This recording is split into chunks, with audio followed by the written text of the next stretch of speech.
Vamos a ver cómo calcular la altura de un objeto, en este caso una torre, a partir de la distancia a la que nos encontramos de ese objeto y el ángulo de elevación. En este ejemplo queremos calcular la altura de una torre sabiendo que la distancia es de 50 metros. Sería esta medida de aquí, la separación entre la posición en la que estamos y la torre. Además nos dice que el ángulo de elevación es de 40 grados centígrados. Ese sería el ángulo de elevación, el que forma la distancia a la que estamos de la torre y la distancia a la que estamos del punto más alto de la torre. Y lo que queremos calcular aquí sería la altura de la torre.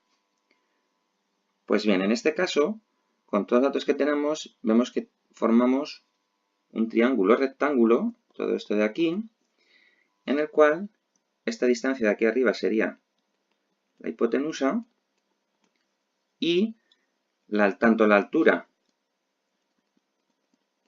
como la distancia a la que estamos de la torre serían catetos, porque son los dos lados que formarían el ángulo recto de 90 grados. Entonces, en función de los datos que tenemos que aplicar la fórmula de la tangente de un ángulo que nos dice que es igual al cateto opuesto partido por el cateto contiguo.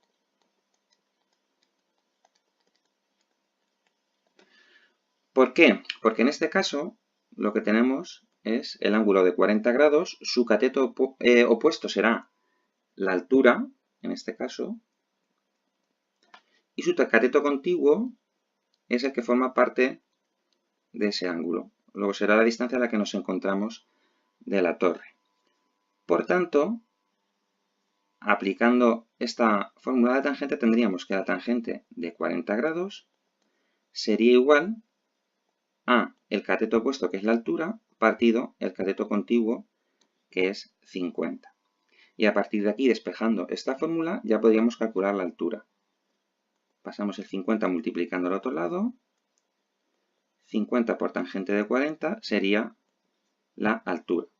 Por tanto, ahora lo único que habría que hacer es calcular la tangente de 40,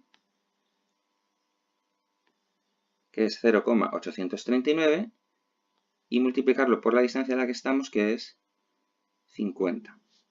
Con lo cual obtendríamos una altura de 41,95 grados.